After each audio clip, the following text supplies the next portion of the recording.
Shabbat Shalom. When you have a double parashah, two parshiyot, it's hard to know exactly what you want to talk about. And I know sometimes I go off parashah, but there's just too much that's good. But I thought we would focus on a logic puzzle. If there is a logic puzzle embedded in the discussion of holiness found within Kedoshim, the parashah of holiness. The puzzle goes something like this. There are two commands back to back. One says that we should not insult the deaf, and the other says that we should not put a stumbling block before the blind. Why both? Why are these both put in the Torah?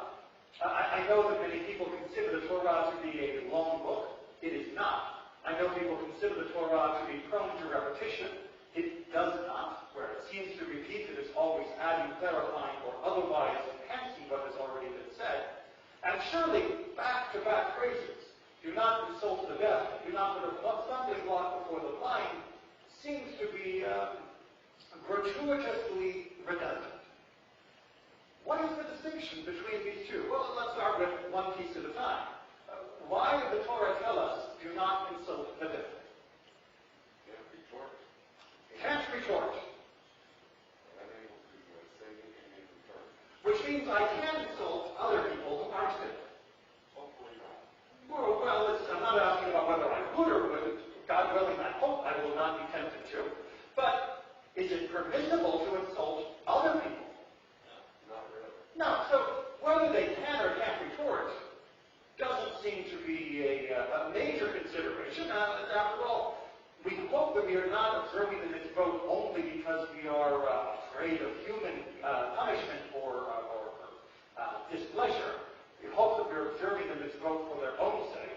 Aaron, did you have an additional hypothesis? Does it have something to do with it just because they don't know you're insulting, does not mean you're right to insult them?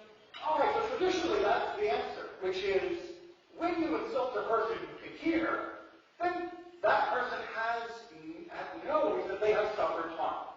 And when I insult my friend Frank over here, he will hear me, and he will thus be upset, he will be damaged, otherwise he will be harmed by my words. You might have thought, through the logical deduction, that somebody who's deaf isn't harmed by my words. And therefore, I should be allowed to say whatever I feel like about them because, hey, no harm, no foul, right? I can call them any name I feel like. I can slander them if I want, as long as I'm not causing them harm, deliberately besmirching their character to others, or doing it in a way that makes them feel the embarrassment of my words. Why not? I just swear away about them. Notice the Torah. Even somebody who cannot hear your words is still protected by the Torah. Even somebody who cannot be harmed directly because they are not privy to the words you are giving to them are still protected by the Torah, and such words should not be uttered in the first place. All right, so that solves why it's don't insult the deaf rather than just don't insult. If we only had don't insult, we might have thought it permissible to insult people who couldn't hear what we were saying. But if we have now established do not insult a person, even if they can't hear, because that is still prohibited, then surely if the Torah is prohibiting me from having verbal harm to a person who can't even be directly aware of the harm that I'm doing, then obviously I can't cause direct physical harm to a person by saying, I don't know, putting a stumbling block in front of them when they are going to fall over it because they are blind and can't see it. So if the first phrase, don't insult the deaf, establishes a very high bar of harm from which I must refrain, then surely it already covers the direct physical harm that would come from somebody who is blind stumbling over an obstacle I place in front of them. Yes? So, Rabbi, my understanding of the stumbling block one, when I was reading Jewish literacy, is it's figurative, too. In other words, if I'm an alcoholic, don't go and have wine right in front of me. Don't live right in front of me. Because you're putting a stumbling block in front of me. So exactly for this reason, classical Jewish reading of this text doesn't say figuratively, do not put a stumbling block before the blind is meant to be don't tempt someone or cause another person to stumble in their transgression. It means literally, don't put a stumbling block before the blind. It's not talking about blind people and rocks in the middle of the road. That is already covered. We already know that we're not allowed to harm people. We already know that we can't harm them with words. Surely we can't harm them by putting obstacles in front of them. Thus, the only literal meaning of that phrase must be about my relationship to others and avoiding putting something in front of them or creating a situation, scenario, or otherwise tempting them into a way that would lead to them transgressing one of the other commandments. It seems that the Torah is saying that I am actually responsible for another person's transgression if I set a scenario in place that makes it more likely that they will transgress. Now, the classic example is indeed not with regards to alcoholism, but with regards to Nazirut, to somebody who has taken a vow to be a Nazir, to be a Nazirite, and one of the restrictions on a Nazirite is that they cannot have wine. If I offer them a cup of wine, I am transgressing this commandment of putting a stumbling block in front of them, because I am putting a temptation in their way that might lead them to break their vow. Now, they are still responsible for breaking their vow. That does not remove their responsibility for having failed in the obligation that they voluntarily undertook. But it adds my responsibility to also be held responsible, be held liable for the problem that has now occurred. And topic after topic after topic, the rabbis will say, this quote, do not put a stumbling block before the blind. It may be there, right? In front of the blind, meaning do not put such a block, because you are responsible for how you create the scenario that can lead to another person's transgression. They're responsible too, but they are already covered explicitly. You are covered implicitly through this verse in Leviticus. Yes? So, Rabbi, by blind, do they mean that they cannot see that they're about to stumble? For example, selling food to somebody claiming it's tied when it really has not been tied. Would that have anything to do with the blind part? Because they cannot see that they're committing a transgression, even though they are. So yes, and more.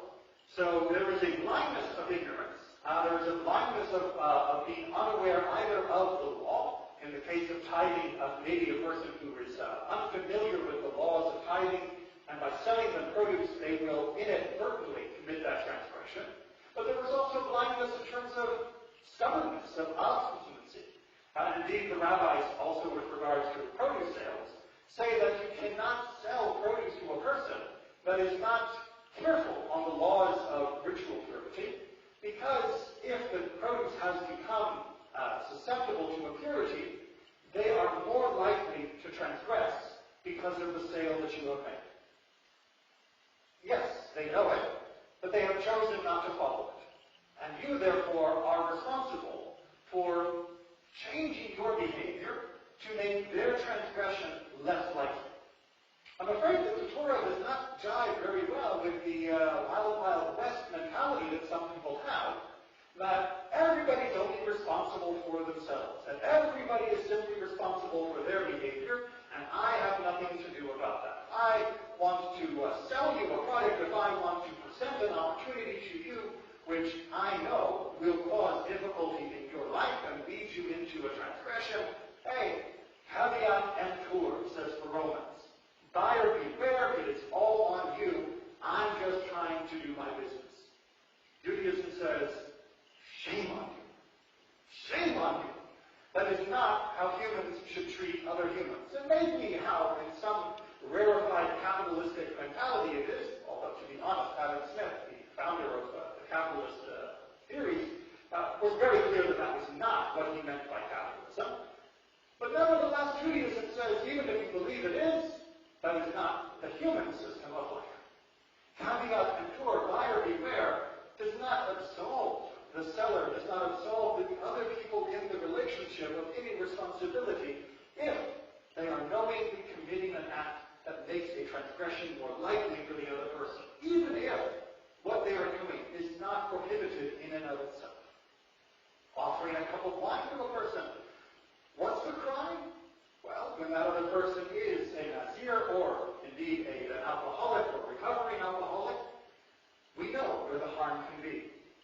offering to sell somebody a sacrificial animal on the day of a pagan holiday, where the idol worshippers might be using it to further their idol worship.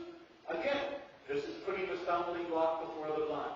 Even if they are not Jewish, we do not want to facilitate their continued pursuit of idols and idolatry. And so we restrain ourselves to make it easier for them to avoid that transgression.